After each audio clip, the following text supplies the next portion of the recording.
Here at the Melanin Initiative, we simplify medical information into language you can understand. We create a safe space to ask your questions and share our nursing perspective. Today, we'll be talking about HPV, or the human papillomavirus.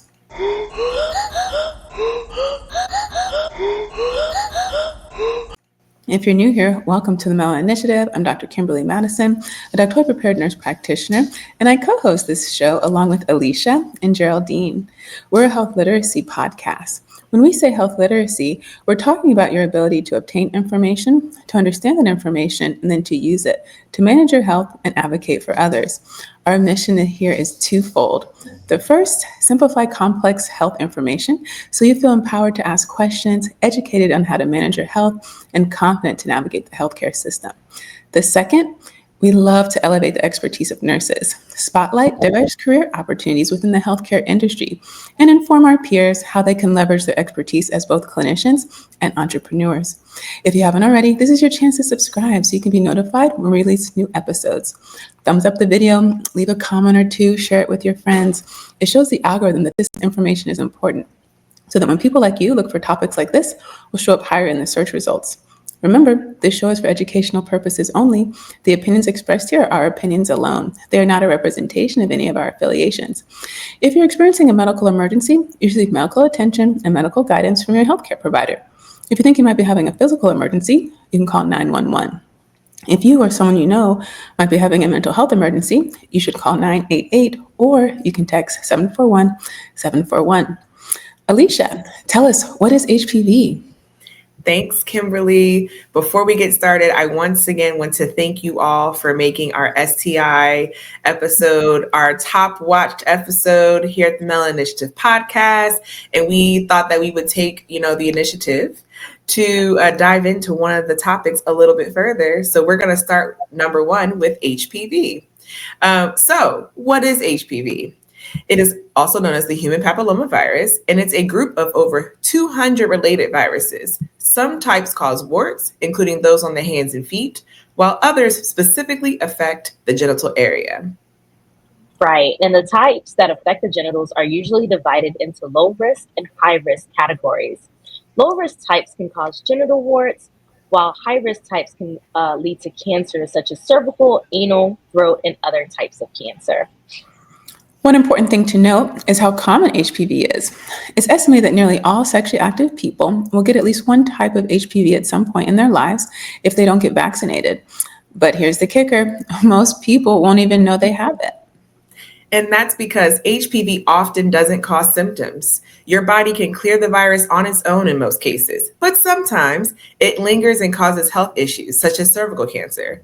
Let's discuss the cervix in more detail. So Angie's going to graciously put up an image for us, or graphic, so that you can visualize the cervix as I'm talking about it. The cervix is the lower, narrow portion of the uterus in the female reproductive system. It serves as the gateway between the uterus and the vagina. The cervix plays several key roles in the reproductive process, including 1, menstruation. So during menstruation, blood flows from the uterus through the cervix and out of the vagina. 2, during childbirth. So during labor, the cervix dilates or opens to allow the baby to pass through the birth canal. 3, protection. The cervix acts as a barrier to protect the uterus from infections by producing mucus that changes in consistency during the menstrual cycle. 4, sperm passage. During sexual intercourse, sperm travels through the cervix into the uterus to reach the fallopian tubes for fertilization. Perfect. Thank you, Alicia, for that. So, a lot of you might wonder, how is it transmitted? HPV is spread primarily through intimate skin-to-skin contact. This includes vaginal, anal, oral, and/or oral sex. It's important to note that condoms and dental dams reduce the risk of transmission, but they don't eliminate it entirely because HPV can affect areas not covered by these barriers. And you don't need to have symptoms to pass it on. Someone can have HPV and not know it, which is why regular screenings are so important. Now let's talk about the relationship between HPV and cancer. One of the most serious consequences of high-risk HPV is its connection to cancer. The most well-known is cervical cancer, which is almost always caused by persistent infection with high-risk HPV types. Yes, and HPV isn't just linked to cervical cancer. It can also lead to anal, penile, vulvar, vaginal, and oropharyngeal cancers, which oropharyngeal cancers can affect the throat, base of the tongue, and tonsils. And that's why prevention, which we talk about here on the Melanin Initiative, and early detection are so crucial. Regular pap smears and HPV tests can identify changes in cervical cells before they turn into cancer, giving patients the chance to seek treatment early. For cancers like oropharyngeal cancer, awareness is growing, but screenings are less common. Knowing your risk factors, such as tobacco use, having multiple sexual partners, and not being vaccinated is the first step you can take. Right. So, how can we prevent HPV? So, one way is through the HPV vaccine. The HPV vaccine is safe, effective, and recommended for everyone starting age 11 or 12. It can be given as early as age 9 and up to age 26. And in some cases, adults between ages 27 and 45 may also get the vaccine after consulting with their healthcare provider. It's also important to get regular pap smears and HPV tests, which can detect early signs of cervical cancer. The guidelines for these screenings can vary depending on your age, so check with your healthcare provider. Let's talk a little bit more about the pap smear. So, a pap smear, also called a pap test, is a routine medical procedure used to screen for cervical cancer and other conditions affecting the cervix.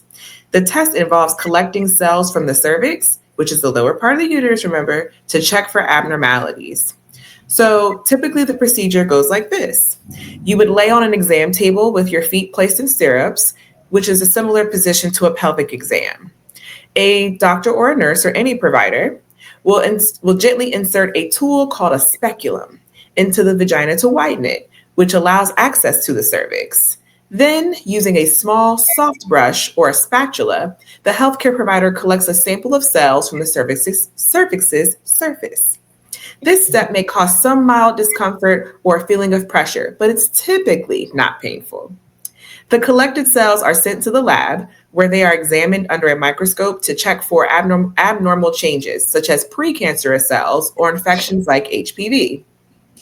After a few days to weeks, the results are shared with you, and if any abnormalities are detected, further testing or follow-up may be recommended. Hi, I'm Alicia from the Melanin Initiative podcast.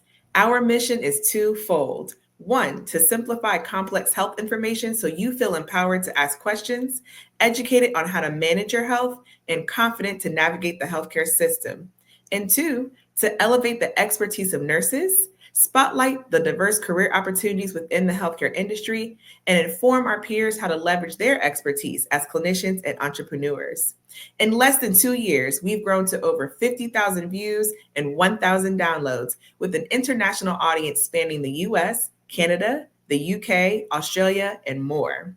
Our engaged listeners are professionals, entrepreneurs aged 25 to 44 who value authentic, impactful content. Want to connect with this dynamic audience? Advertise with us. Send in your 1-minute video ad and let's amplify your brand. Email tmi.melanin@gmail.com for rates and details. Let's work together. So this is important because pap smears help to detect early signs of cervical cancer before symptoms develop, allowing for early intervention. It can also detect infections, inflammation, or abnormal cell growth that may require treatment. Women are generally advised to start getting pap smears at age 21 or at the age when you start to become sexually active. And the frequency depends on age and health history. And let's not forget about practicing safe sex. That includes open communication with your partners and maintaining a healthy immune system to help your body fight off infections. Perfect. So let's debunk some myths about HPV. So one big one is that HPV only affects women. That is not true. It can infect anyone regardless of gender, which is why that HPV vaccine is advertised for both female and male adolescents. So not just females. And another myth is that if you're in a long-term relationship, you don't need to worry about HPV. Remember, HPV can stay dormant for years, so it's possible to contract it even if you've only had one partner.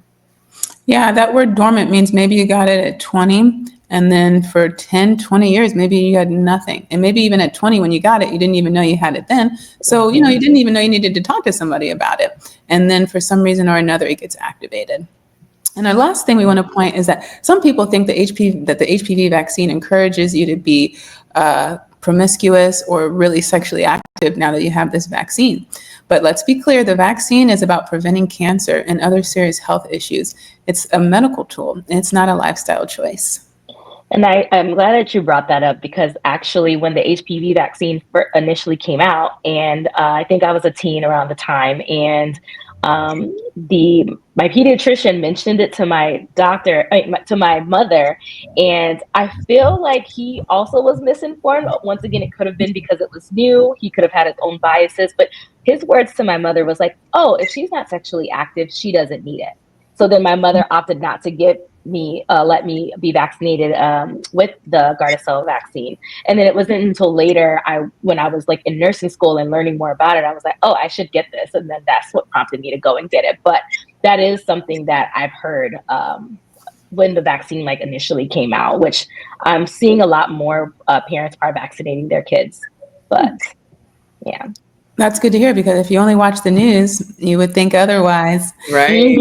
I got the vaccine as an older adult because my primary care doctor, who's a physician and used to be my preceptor, shout out to her, she recommended it. And my first question was, did you get it? And when she said yes, I went and got it too.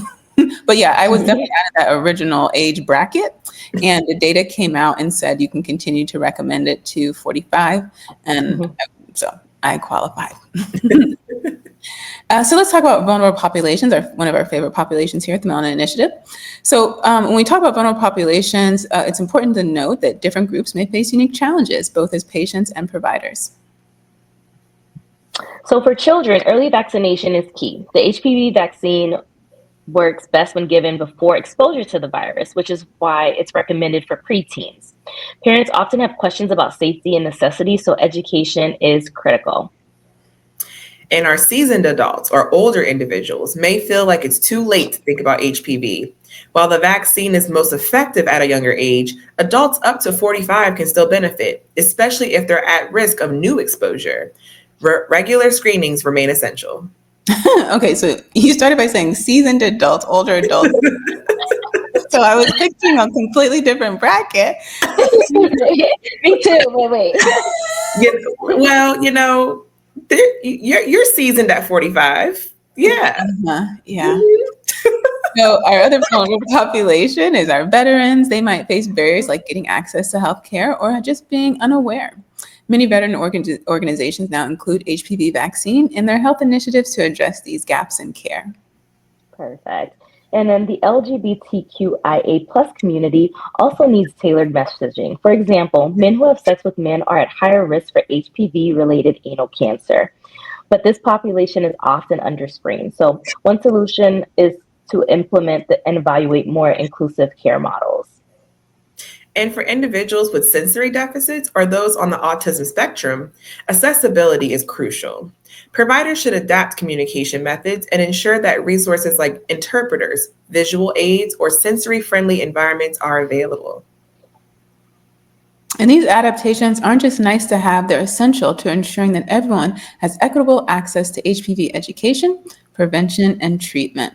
We've covered quite a bit today, and this, like I said, we started off the show saying this is really a sequel to the first episode. So if there's something that we didn't address in detail or you haven't seen the first episode, we'll have that link in the description box for you. I did go into a little bit more depth into the anatomy over there. So if you're a big anatomy and physiology nerd like myself, then you'll appreciate that one.